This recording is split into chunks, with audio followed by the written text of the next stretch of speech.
Buenas tardes, mi nombre es Abraham Rangel Campos, estudio en la Universidad Autónoma de Nuevo León en la Facultad de Ingeniería Mecánica Eléctrica. Hoy voy a explicar la práctica número 4 llamada Diseño de un amplificador emisor común del Laboratorio de Ingeniería Electrónica.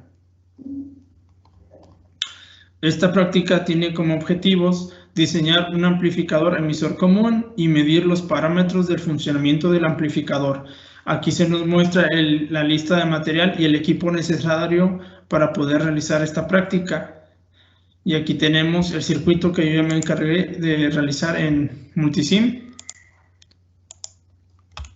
por lo que voy a explicar los componentes del mismo, donde aquí tenemos un capacitor de 47 microfaradios, dos resistencias, una de 120 kiloohms y la otra de 22 kiloohms. Aquí tenemos una fuente de corriente directa de 12 volts. Aquí tenemos una resistencia de 10 kiloohms. Aquí tenemos un transistor de una designación 2N3904, dos resistencias, una de 330 ohms y la otra de 1.2 kiloohms. Aquí de nuevo tenemos un capacitor de 47 microfaradios. Aquí tenemos una resistencia de 10 kiloohms y por último un capacitor de 100 microfaradios y todo está conectado a referencia tierra, como aquí podemos ver. Una vez explicados los componentes de este circuito, procederé a explicar el procedimiento de la práctica. Pero primero, como aquí podemos ver, tenemos la teoría preliminar, la cual será muy útil para poder realizar los cálculos de esta práctica. Una vez dicho esto, ahora sí podemos comenzar con el procedimiento, donde el primer punto fue realizar el circuito, como aquí ya lo pude explicar, por lo que sigue el punto 2 del procedimiento, donde se me pide realizar la medición o lectura de los voltajes con respecto a tierra de este circuito, donde aquí yo me encargué de colocar multímetros para poder que se me facilite la medición de estos voltajes. Corriendo la simulación, tenemos que el voltaje de alimentación del colector es de 12 volts y él está conectado aquí. Tenemos un voltaje colector de 4.85 volts, el cual está conectado aquí. Aquí podemos ver. Tenemos un voltaje base de 1.758 volts y está conectado aquí. Y por último, tenemos un voltaje emisor de 1.102 volts, el cual está conectado aquí. Aquí se muestra.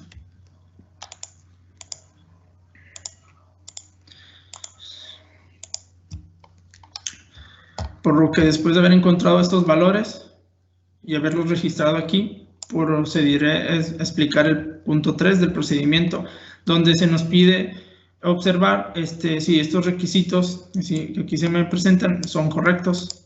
Y al haber obtenido estos valores, en el punto 2 del procedimiento podemos decir que estos requisitos son correctos, pues el voltaje base, aquí se nos dice que es igual al voltaje emisor más 0.6, siendo el voltaje emisor de 1.1 volts y al sumarle 0.6 sería igual al voltaje base de 1.7 volts.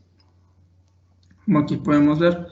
El segundo requisito se nos dice que el voltaje del colector es mayor que el voltaje base y esto es cierto, como aquí podemos ver. El tercer requisito se nos dice que el voltaje del colector es mayor que el voltaje emisor y esto es cierto. Como podemos ver que el voltaje colector es de 4.85 y el voltaje emisor es de 1.102 volts. Y por último requisito se nos dice que el voltaje del colector es menor que el voltaje de alimentación del colector. Y esto también es verdad, pues el voltaje de alimentación se obtuvo que fue de 12 volts, mientras que el voltaje de alimentación fue de 12 volts y el voltaje del colector de 4.85, por lo que también se cumple este requisito. Si estas condiciones no fuesen correctas, se tendría que revisar qué error está sucediendo, pues estos requisitos se deben de cumplir. Una vez explicado esto, procederé al punto 4 del procedimiento, donde aquí se nos indica que al circuito se le tiene que colocar un generador de funciones y un osciloscopio para poder realizar mediciones, donde el generador de funciones se tiene que configurar a una frecuencia de 5 kHz y una amplitud, tiene que ser una amplitud de 200 milivolts. Pero para poder obtener la amplitud de 200 milivolts, la señal al momento de realizar la simulación, aquí yo tengo que indicar que la amplitud es de 50 milivolts para poder obtener el valor de 200. Una vez realizada esta configuración, procederé al punto 5 del procedimiento, donde se me pide tomar la lectura del voltaje de entrada y de salida, y para ello utilizaré el osciloscopio, donde al hacer la simulación, correr la simulación, y al colocar estos indicadores en la entrada y salida de la señal, puedo obtener el valor del voltaje de entrada y salida. Donde aquí tengo una pequeña variación, pues yo aquí anoté que el voltaje de entrada era de 99 milivolts, y aquí se ve que es de 100, pero una pequeña variación, y el voltaje de salida es de 1.31 volts. En la simulación, 1.33, una pequeña variación. Y para comprobar que si son una amplitud de 200 milivolts, aquí podemos ver que igual es aproximado a los 200 milivolts, y por ello el generador de funciones se tuvo que configurar al 50, como anteriormente había explicado. Por lo que después de haber obtenido mediante el osciloscopio el voltaje de entrada y salida, puedo proseguir con el siguiente punto, que es el 6, donde me pide medir el voltaje de resistencia de entrada del amplificador, insertando una resistencia de 10 kiloohms en el punto A y B. Como aquí podemos ver, es que yo ya la conecté.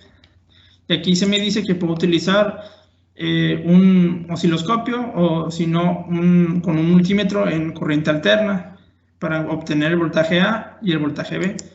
Y yo aquí utilicé un multímetro en corriente alterna, donde yo obtuve que el voltaje A es de 70.708 milivolts. Aquí podemos ver. Y al conectarlo en el otro extremo de la resistencia,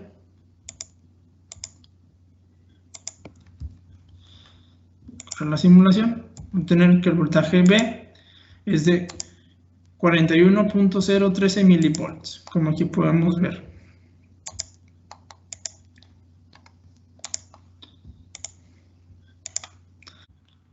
Aquí se nos dice que el voltaje de la resistencia de entrada se puede determinar sabiendo y utilizando esta ecuación. Más adelante podré explicar y dar con el valor de la resistencia de entrada, utilizando el despeje de esta ecuación. Y por último, aquí se nos dice que tenemos que retirar la resistencia de 10 kiloohms. En el punto 7 del procedimiento se me pide medir la resistencia de salida del amplificador tomando los siguientes voltajes. Se me pide encontrar el voltaje de entrada en una resistencia de 10 kiloohms. Desde aquí podemos ver al correr la simulación